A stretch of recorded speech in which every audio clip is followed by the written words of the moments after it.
Hello and welcome back to That History Dude. I'm here today with a brand new, reimagined, redone Clan Bruce chart. I know many of you have been waiting for the part 2 of my Clan Bruce video and chart that I made several years ago. Here is the part 2. I've also obviously included the part 1. I've redone the entire chart, added significant amount of people. Um, I've kept it all one singular color just so it's more visually aesthetic and pleasing, and it's easier to see so you know who is actually Bruce family and who are the people who are marrying into the Bruce family. And with that being said, I've also gone down and added the branches. So, for example, the Colt Melindy Bruces and where they descend from, the Clackman Bruces, Kincardine Bruces, the Elgin Bruces, the Green Bruces, the Erth Bruces, Ershaw Bruces, right? These are all branches of Bruces, which I would have to make other videos and other charts for. And hopefully it doesn't take me as long as it did to make this chart. But let's get started. Starting from the top, we have Robert de Bruce, who was the first Lord of Annandale and Skelton. He was one of the many Norman knights that came in the wake of William the Conqueror from Normandy invading into England on adventure. And for his services, he was awarded lands in both England and in Scotland. He married Agnes, and he had 3 children. He had Adam de Bruce, who would inherit the lands of England and become Lord of Skelton. He had Agatha de Bruce, who married Ralph Fitzribald of Middleham. And he had Robert II de Bruce, who became the second Lord of Annandale, and who would inherit the lands of Scotland. We're going to cover first the English branch, the Skelton branch. Now, Adam married Agnes Delmal. She is actually sisters with his brother's wife, Euphemia Delmal, and they are both daughters of Stephen, the Count of Aumale, and Hawes de Mortimer, and he is actually the nephew of William the Conqueror through his maternal side.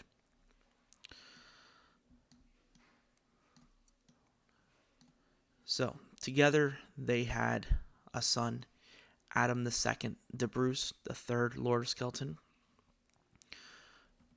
who was born about 1127, died about 1196, and married Huerta of Arches. Together they had 2 children, Isabel de Bruce, who lived about from 1160 to 1230, and married Henry de Percy, and their son, Peter de Bruce, the 4th Lord of Skelton, who lived about from 1170 to about 1222, and married Joan of Chester. Now, these two had one son, Peter II de Bruce, the 5th Lord of Skelton, who lived about 1187 to 1241, and married Hawes de Lancaster. Together, this couple had several children. Had Peter, Catherine, Joan, Margaret, Lucia, and Agnes. So, one son and 5 girls. Peter the Third de Bruce, the sixth Lord of Skelton, married Hilaria de Molly of Mulgrave. Unfortunately, Peter died without any heirs, so the Lordship of Skelton was split. The lands and estates of Skelton were split among his sisters as his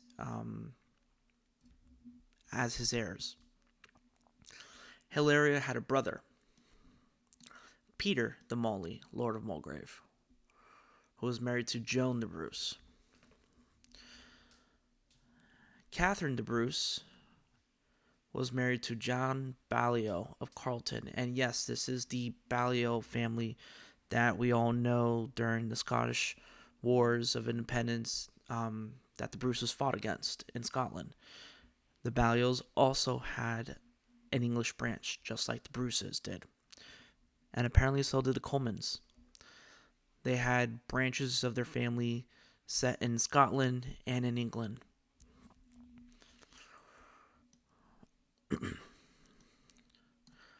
Margaret de Bruce, she became the heiress of Kendal through one of her grandfathers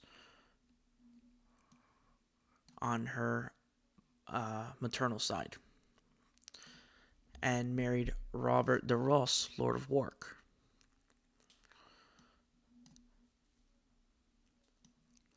Lucia de Bruce married Sir Marmaduke Deathwing, Lord of Kilton. And then Agnes de Bruce married Walter de Falkenburg, and he became Lord of Skelton after the death of his brother-in-law, Peter III de Bruce.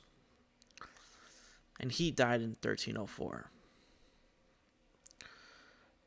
That is the end of the English line. Okay. Now, I do want to point out this connection between Robert de Ross, Lord of Wark. He is connected and is the son of this Robert de Ross, Lord of Wark, who died in 1270, his son, who died in 1274, so you can tell the difference. He is the then son of Isabella MacWilliam, who is the illegitimate daughter of William the Lion Dunkeld, King of Scotland, who lived from about 1142 to 1214. So, we do have some intermingling here, as you can see. Now, Robert de Ross, Lord of Wark, who died in 1270, is not the son of Robert III de Bruce. He is the son of another marriage of Isabella's, obviously to the Lord of Wark. So I just wanted to point that out since we were talking about the English Bruces here. And yes, their marriages were intermingled with some of the Scottish families as well. I'm going to keep this video brief since we spoke about the Lords of Skelton and the English branch. In my next video, we will talk about the Lords of Annandale and the main line of Bruces and some of their other branches that survived, such as the Conington and Exton, the Barons of Clackemman, the Earls of Carrick, then finally to the actual King Robert the Bruce. Till next time.